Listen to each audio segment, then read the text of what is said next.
For months, I felt dizzy after dinner. My wife kept saying, "You're just stressed." Last night, I hid the food she made and pretended to collapse. Seconds later, she grabbed her phone. "He's down. Was the dose enough? When do I get paid?" The room tilted sideways at 8:47 p.m. on a Tuesday, and I knew, really knew, that something was very wrong. I was standing at our kitchen sink rinsing my dinner plate when the dizziness hit. Not the gentle spinning you get from standing up too fast. This was violent, disorienting, the kind of vertigo that makes your brain scream that gravity has reversed and you're about to fall upward into the ceiling. My fingers went numb. The plate slipped from my hands and shattered in the sink. "David, you okay?" Sarah's voice came from behind me, bright and concerned. Always so concerned lately. "Yeah, I gripped the counter. "Dizzy again. You're working too hard, honey." She was beside me now, her hand on my back, rubbing gentle circles. "Come sit down. Relax." This had been happening for 4 months, every single night after dinner. At first, I'd chalked it up to stress. I was a financial analyst at Morrison & Hayes. 60-hour weeks were normal, especially during earnings season. But stress doesn't make your vision blur until you can't read your computer screen. Stress doesn't make your legs feel like they're made of wet concrete. I'd been to 3 different doctors. Dr. Raymond Cooper, my primary care physician for 8 years, had run blood work. All normal. Probably anxiety, he'd said, scribbling a prescription for Xanax that I never filled. Dr. Nina Patel, the neurologist Dr. Cooper referred me to, had ordered an MRI. Clean. No signs of MS, no tumors, no structural abnormalities. Sometimes these things are psychosomatic. Dr. James Roth, the cardiologist I'd seen on my own dime after Sarah suggested my heart might be the problem, had put me on a treadmill for 30 minutes and declared me healthier than most men your age. I was 34, but every night, like clockwork, within 20 minutes of finishing dinner, the symptoms would start. Dizziness, headaches, blurred vision, weakness in my legs that made climbing the stairs to our bedroom feel like summiting Everest. And every night, Sarah would watch me with those wide, worried eyes and say, "You're just stressed. Relax." Sarah, my wife of 6 years. We'd met at a coffee shop in downtown Portland. She'd been reading Kafka. I'd made a joke about the metamorphosis. She'd laughed, and 3 months later I'd proposed on the Burnside Bridge at sunset. She was beautiful, smart, worked as a pharmaceutical sales rep for Bexler Medical, made decent money. We had a nice house in the suburbs, 2 cars, no kids yet, but we'd been talking about it. We were happy, at least I'd thought we were. Last Tuesday, exactly 1 week before the plate-shattering incident, I noticed something strange. Sarah was in the bathroom when her phone lit up on the coffee table. A text message from someone named Jay. "Is it working yet?" The message stayed on the screen for maybe 5 seconds before the phone went dark. I stared at it, my brain trying to make sense of those 4 words. Is it working yet? Is what working? A sales pitch? A surprise party? A gift she'd ordered? I told myself it was nothing, that I was being paranoid, that the stress and sickness were making me see conspiracy in ordinary conversations. But something felt off. The way Sarah watched me eat, the way she'd hover near the kitchen when I got my own snacks, steering me toward things she'd prepared, the way she'd ask, "How are you feeling?" with this weird edge in her voice. Not quite hope, not quite fear, something in between. Monday night, 2 days ago, I decided to test something. Sarah had made lasagna, her famous lasagna with ricotta and Italian sausage that she knew I loved. She'd served it with a smile, kissed my forehead, and gone to the living room to watch The Bachelor while I ate. Instead of eating it, I scraped most of it into a large Ziploc bag when she wasn't looking. I hid it in my work bag. Then I pushed the remaining bits around my plate to make it look like I'd eaten, soaked the dish in the sink,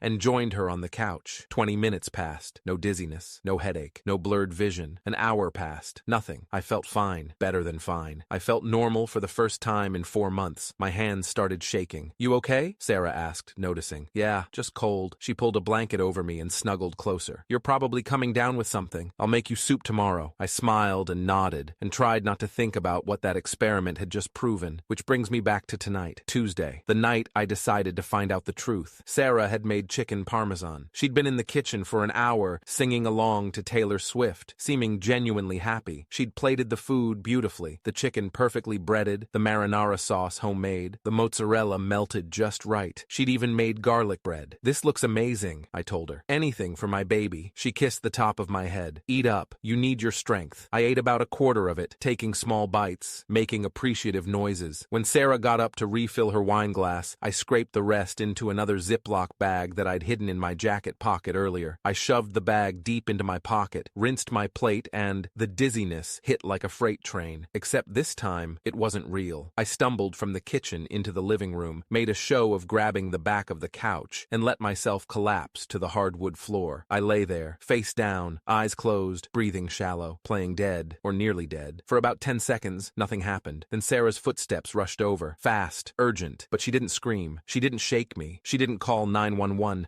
She grabbed her phone. I heard the click of her unlocking it, the tap of her selecting a contact, the brief buzzing of a call connecting. "He's down," Sarah whispered. My heart stopped. "Was the dose enough?" she continued, her voice barely audible. "I gave him the full amount tonight. When do I get paid?" I bit the inside of my cheek so hard I tasted blood. I needed to stay still, needed to not react, needed to hear everything. A man's voice came through the speaker, tinny and distant, but clear enough. "Give it another week. His life insurance pays out double for accidental death. We split it 50-50, just like we agreed. What if someone gets suspicious?" Sarah's voice had an edge of panic now. "They won't. You're playing the worried wife perfectly. 3 different doctors found nothing wrong, right? When he finally goes, they'll chalk it up to some rare condition they missed. Natural causes. You get the payout, you sell the house, we take the money and disappear." Sarah laughed. She actually laughed. "He's so trusting," she said. "It's almost sad. He never questions anything I cook, never doubts me. Even when he started getting sick, he just went to more doctors instead of suspecting me. That's what makes it perfect," the man said. "Keep doing what you're doing. Another week, maybe 2, and this is over." "I can't wait," Sarah said, and I could hear the smile in her voice. "I'm so tired of playing house." "I know, baby. Soon we'll be in Costa Rica, and this nightmare will be over." They talked for another minute. Logistics, timelines, something about a flight, and then Sarah hung up. I stayed motionless on the floor, every muscle in my body screaming to move, to grab her, to demand answers, but I didn't. I kept my eyes closed, kept my breathing shallow, and waited. Sarah's footsteps moved away. I heard her in the kitchen, washing dishes, humming that same Taylor Swift song like she hadn't just been discussing my murder. After what felt like an hour, but was probably 10 minutes, I came to with a groan. "David!" Sarah rushed over, all concern and loving touches. "Oh my God, you scared me. What happened?" I let her help me sit up, let her fuss over me, let her suggest I go lie down. "I think I need to see another specialist," I said, my voice weak but steady. Her face flickered, just for a second, with something that looked like panic. Then it was gone, replaced with that warm, worried expression I'd come to know so well. "Maybe you're just tired," she said. "Don't waste money on more doctors. They haven't found anything wrong. You just need rest." "Yeah," I said. "You're probably right." I let her help me upstairs, let her tuck me into bed, let her kiss my forehead and tell me she loved me. When she left to take a bath, I grabbed my phone and called my brother. Rick answered on the second ring. "David, it's almost 10. What's wrong?" Rick Sampson, detective with the Portland Police Department, Homicide Division. 15 years on the force, he'd seen things that would break most people, and he was about to see something that would break him. His sister-in-law trying to murder his brother. "Rick, I need you to come over tomorrow," I said quietly, "when Sarah's at work, and don't tell her you're coming." "What's going on?" "I think Sarah is trying to kill me." Silence. Then, "What?" I told him everything. The 4 months of symptoms, the doctors finding nothing, the text message, the experiment with the lasagna, tonight's phone call. When I finished, Rick was quiet for a long time. "You're sure?" he finally asked. "I heard her, Rick. She's poisoning my food. There's someone else involved. A man. They're planning to split my life insurance payout and leave the country." Jesus Christ. I could hear him moving, probably getting dressed. "Don't eat anything she makes. Don't drink anything she gives you. I'll be there tomorrow at noon. She'll still be at work, right?" "Yeah, she doesn't get home until 5. "Good. Don't let her know you suspect anything. Act normal. Act sick. Can you do that?" "Yeah." "David?" His voice was rough. "We're going to fix this. I promise." I hung up and stared at the ceiling, listening to Sarah humming in the bathroom, the sound of water running, the clink of her wine glass on the marble counter. This woman I'd loved for 6 years. The woman I'd married. The woman I'd trusted with everything. She was slowly killing me for money. Rick showed up the next day at 11:58 a.m., exactly 2 minutes early. He was wearing jeans and a Portland Trail Blazers hoodie, nothing that would scream cop to any neighbors who might see him. "Where is it?" he asked, the second I opened the door. I handed him the Ziploc bag with last night's chicken parmesan. "I also have the lasagna from Monday in the freezer." "Good. We'll test both." He pulled out an evidence bag from his pocket, official police department, with a chain of custody label already filled out. "I'm doing this off the books for now, calling in a favor from a guy I know at the state crime lab. Dr. Marcus Webb, toxicologist. He owes me from a case I helped him with 3 years ago. How fast can he test it? If he prioritizes it? 2 days, maybe 3. Rick bagged the evidence carefully, sealed it, signed the label. Then he looked at me, really looked at me. "You look like shit," he said. 4 months of being poisoned will do that. What's she using? Any idea? "No, but she works for a pharmaceutical company. She has access to all kinds of stuff." Rick nodded slowly. "The symptoms you described, dizziness, blurred vision, weakness, that could be a lot of things. Heavy metals, antifreeze, certain medications in high doses." He paused. "The scary thing is, she's been doing it slow, building it up. So when you finally finally die, it looks natural, like organ failure or a heart attack. She said the life insurance pays double for accidental death. Right, so she's probably planning to stage something. A fall down the stairs, a car accident, something that looks like your health issues caused it. He pulled out his phone. I'm going to need you to record everything, every meal she makes, every conversation, especially if she mentions the guy she's working with. I don't even know who he is. She just called him. We'll figure it out. Does she keep her phone locked? Yeah, but I know the password. It's our anniversary. Rick almost smiled at that. Of course it is. Tonight, when she's asleep, I need you to go through her phone, text messages, call logs, everything. Screenshot anything suspicious and send it to me. Don't delete anything. We need the originals for evidence. Okay. And David, he gripped my shoulder. You need to keep eating her food. What? Or at least pretend to. If she thinks it's not working, she might try something more drastic. A bigger dose. A different method. We need time to build a case. I stared at him. You want me to let my wife keep poisoning me? No. I want you to pretend she's poisoning you while actually disposing of the food. Can you do that? How? She watches me eat. Not the whole time. She goes to the bathroom. She makes phone calls. She does dishes. You find moments. You scrape food into napkins, into your pockets, into the garbage disposal. You make it look eaten, and you act sicker every day. This is insane. Your wife is murdering you for insurance money, Rick said flatly. We're way past insane. That night, Sarah made pot roast. She'd been cooking it all day in the slow cooker. The smell filled the house. She served it with mashed potatoes and green beans, all arranged perfectly on the plate. You need to eat, she said gently. You're wasting away. I'd lost 12 pounds in 4 months. My clothes hung loose. My face looked gaunt. I know, I said. It smells amazing. I ate slowly, methodically. When Sarah got up to get more water, I scraped half the pot roast into the napkin on my lap. When she went to change the TV channel, I dumped the mashed potatoes back into the serving bowl when she wasn't looking. By the time I was done, my plate looked clean, and Sarah was smiling. Good, she said. You need your strength. 20 minutes later, I stumbled to the couch and collapsed dramatically. Sarah watched me with those wide eyes. Not worried, not scared, calculating. Maybe we should update our insurance, she said suddenly. You know, just in case. What do you mean? Well, with you being so sick, it's smart to make sure I'm taken care of if something happens. I looked at her, really looked at her, and I wondered how I'd never seen it before. The coldness behind those eyes, the way she tilted her head like a predator sizing up prey. Good idea, I said. Let's do that. She smiled, kissed my forehead. I'll call the agent tomorrow. That night, while Sarah slept, I went through her phone. It was a gold mine. Text messages with someone named Jordan Kessler. Hundreds of them going back 7 months, right before my symptoms started. We need to be patient. This can't look suspicious. Jay, I'm trying. It's hard to watch him every day knowing what I'm doing. S. You said you could handle it. If you can't, we need to stop now before this goes too far. Jay, no, I can do it. It's just harder than I thought. S. Remember why we're doing this. $800,000. That's the payout. Split down the middle. We can start over. Together. Jay, I know. You're right. I love you. S. I love you too. Just keep the doses steady. Not too much. We don't want him dying before the updated policy kicks in. Jay, I screenshot every single message, sent them all to Rick. Then I put the phone back exactly where I'd found it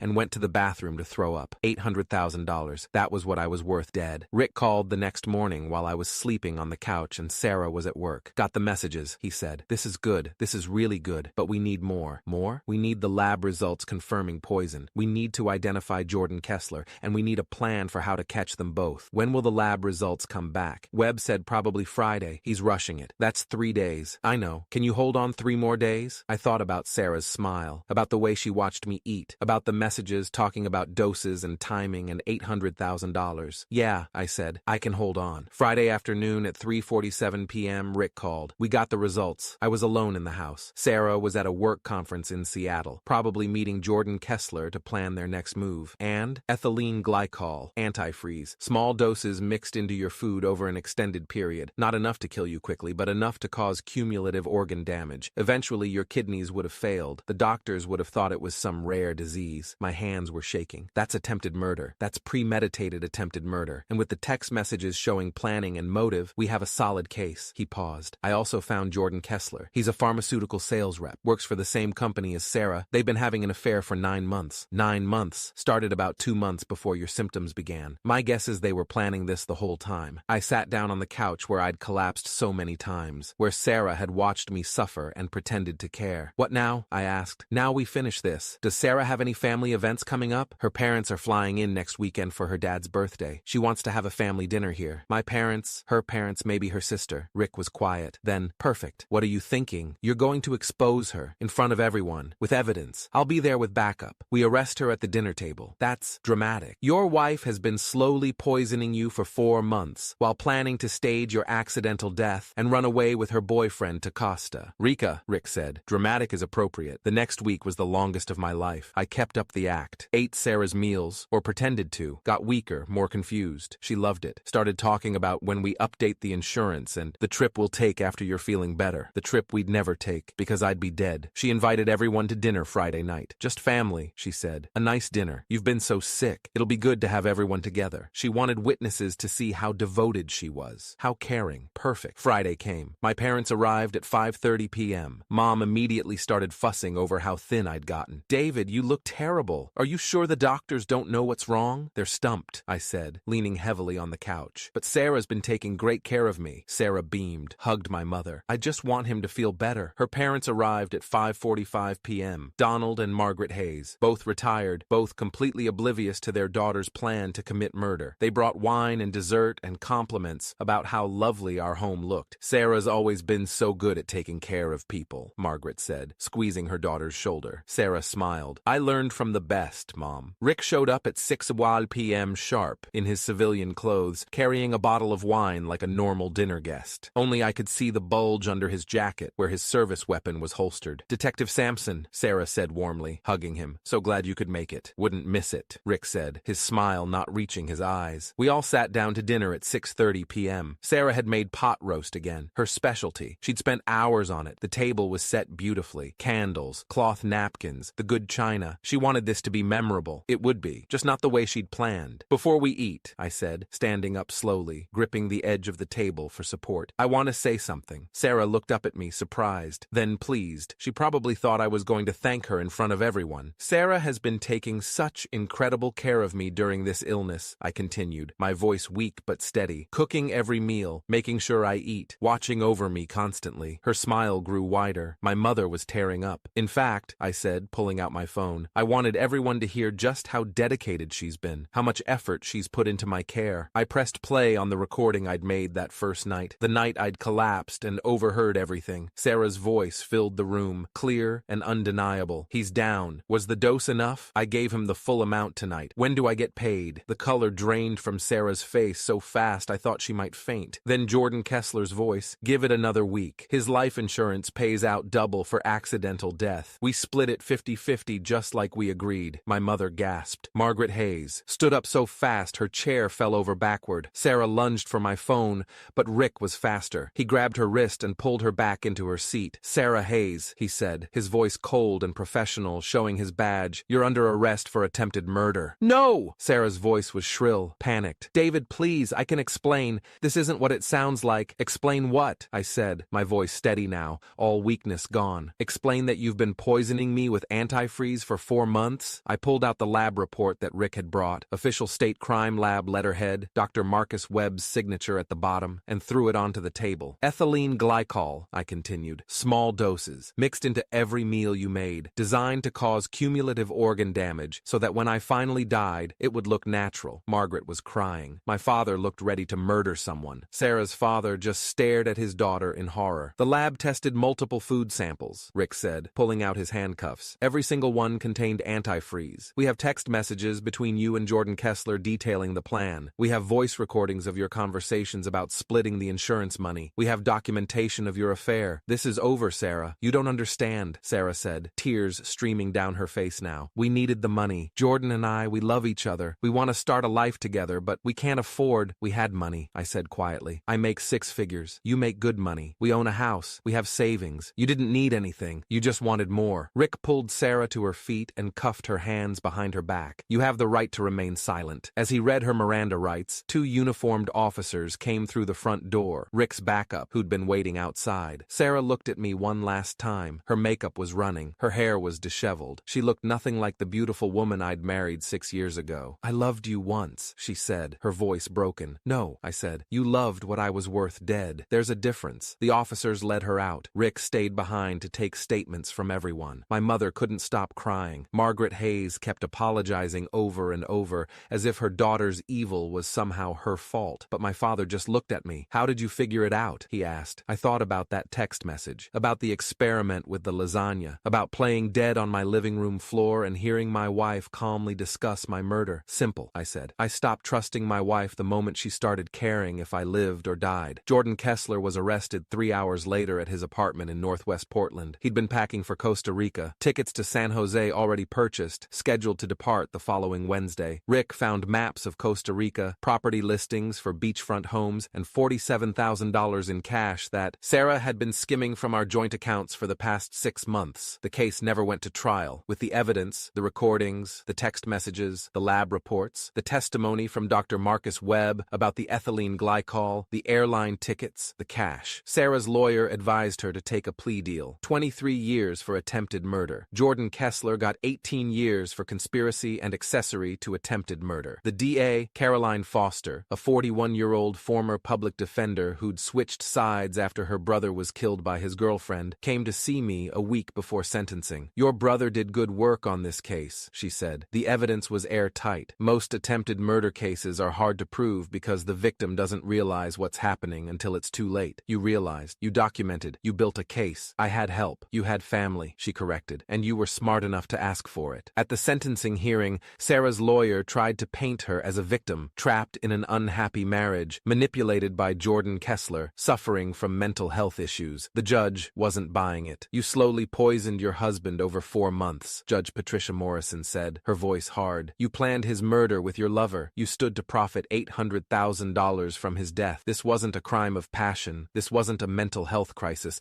This was calculated, premeditated attempted murder. 23 years, Sarah cried, begged for mercy, looked at me like I was the monster. I looked back at her with nothing. No anger, no sadness, just the cold satisfaction of knowing she'd underestimated me right up until the end. 6 months after Sarah's sentencing, I was having coffee with Rick at our usual place, a small cafe in downtown Portland that made decent espresso and kept to themselves. "How are you doing?" Rick asked. "Better." I'd regained the weight I'd lost. The dizziness was gone. The weakness was gone. Dr. Marcus Webb had confirmed that the kidney damage from the antifreeze was minimal and reversible. "The therapist says I'm doing well." I'd been seeing Dr. Jennifer Ramirez, a trauma specialist who worked with crime victims. She'd helped me process what had happened. The betrayal, the gaslighting, the fact that I'd been sleeping next to someone who was actively trying to kill me. "You're remarkably well adjusted," she'd told me in our last session. "Most people who go through something like this develop severe trust issues." "I have trust issues," I'd said. "I just keep them contained." Rick smiled. "You're tougher than you look." "Had to be." "What about the house?" "I'd sold it 3 months ago. Couldn't stay there. Couldn't sleep in the bed where Sarah had lain next to me planning my death. Couldn't eat in the kitchen where she'd mixed poison into my food. Got a condo downtown. Smaller. Cleaner. No memories. Good." We drank our coffee in silence for a while. Then Rick said, "Sarah's been trying to write to you." "I know. I don't read them. Probably smart." "What does she say?" Rick shrugged. "The usual. She's sorry. She made a mistake. She was confused. She still loves you. Classic narcissist manipulation. She doesn't love me. She never did." "No," Rick agreed. "She didn't." I thought about that for a minute. About how I'd believed her for so long. About how I'd trusted her completely. About how close I'd come to dying. Because I couldn't imagine that the person I loved most in the world wanted me dead. "You know what the worst part is?" I said finally. "What?" "I still have moments where I miss her. Not the real her. The her she pretended to be. The woman who laughed at my jokes and kissed me goodbye every morning and said she wanted to grow old with me. That woman never existed, but I miss her anyway." Rick nodded. "That's normal. You're grieving someone who wasn't real. That's harder than grieving someone who died." "Yeah, but you survived," Rick said, "and she's in prison. That's what matters." A year after Sarah's sentencing, I got a message from Dr. Raymond Cooper, my old primary care physician, the one who'd told me my symptoms were probably anxiety. "I owe you an apology. I should have taken your symptoms more seriously. I should have run more tests. I'm glad you're okay." I didn't respond. He'd done his job, run blood work, found nothing obviously wrong, referred me to specialists. He couldn't have known. Nobody could have known, except me. And I'd almost ignored my own instincts because I loved my wife. That was the real lesson. Trust your gut, even when it means suspecting the person you love most, especially then. 2 years after Sarah's arrest, I was at a grocery store picking up milk when I ran into Margaret Hayes, Sarah's mother. We hadn't spoken since the sentencing. She looked older, tired, the kind of exhaustion that comes from carrying guilt you can't put down. "David," she said quietly. "Margaret, how are you?" "I'm fine. I'm glad." She paused, looking like she wanted to say something else. Then, "I don't expect you to forgive her, or me, but I want you to know, I never knew. Neither did Donald. We thought she loved you. We thought you were happy." "We were," I said. "At least, I thought we were. She's not the daughter we raised. I don't know what happened to her. When she met Jordan, something changed. Or maybe it was always there and We just never saw it. Does it matter? No, I suppose it doesn't. Margaret looked at me with sad eyes. You deserved better. Yeah, I said. I did. She walked away, and I stood there in the cereal aisle thinking about all the dinners we'd had together, all the holidays, all the times Margaret had told me I was like a son to her, all of it built on a foundation of lies. I finished my shopping, went home to my clean condo with no memories, and made myself dinner. Something simple, something I made myself, something nobody else could poison. And I realized, standing in my kitchen alone, that I was okay. Not healed, probably never fully healed, but okay. Sarah had tried to kill me. She'd failed. She was in prison. I was alive. That was enough. 3 years after the arrest, I met someone new, Emily. She was kind, honest, worked as a veterinarian, had no interest in life insurance policies or pharmaceutical sales. We took things slow, very slow. I told her about Sarah on our 5th date, sitting in a quiet restaurant, watching for her reaction. That's terrifying, she said finally. Yeah. How do you trust anyone after that? Carefully, I said. Very, very carefully. She reached across the table and squeezed my hand. I can work with careful. Rick liked her. She's normal, he said after meeting her. Boring even. That's good. I'll tell her you called her boring. Please don't. But he was right. Emily was wonderfully, beautifully normal. She didn't watch me eat. She didn't ask about my life insurance. She just liked spending time with me, talking about her patients, making terrible puns about dogs and cats. It was the most refreshing thing I'd ever experienced. 4 years after Sarah's arrest, I stopped having nightmares about pot roast. 5 years after Sarah's arrest, Emily moved into my condo. 6 years after Sarah's arrest, I proposed. She said yes immediately, then, "You're sure? After everything?" "I'm sure," I said, "because you're nothing like her, because I trust you, because I've learned the difference between someone who loves me and someone who wants me dead." She laughed, cried, kissed me. "That's a pretty low bar," she said. "It's a starting point. We got married on a beach in Oregon, small ceremony, just family and close friends. Rick was my best man. Emily's sister was her maid of honor. It was simple and perfect, and everything Sarah's betrayal had taught me to value. No secrets, no lies, no poison, just two people who chose each other honestly. 7 years after Sarah's arrest, I went to visit her in prison. I don't know why. Closure, maybe. Curiosity. Some perverse need to see what she'd become. She looked older. Prison had been hard on her. Her red hair had faded. Her face was lined. She'd lost weight. "David," she said, when she sat down across from me, separated by glass, "I can't believe you came. Neither can I. I've written you so many letters. I know. You never responded." "No." She looked at me for a long time. "I'm sorry for what I did. I was sick. I wasn't thinking clearly. Jordan manipulated me. I never would have." "Stop," I said quietly. She stopped. "I didn't come here for apologies," I continued. "I came here because I needed to see you one more time, to remind myself that you're real, that this actually happened, because sometimes it still feels like a nightmare. It was a nightmare for both of us. No, Sarah, it was a choice. You chose to poison me. You chose to plan my murder.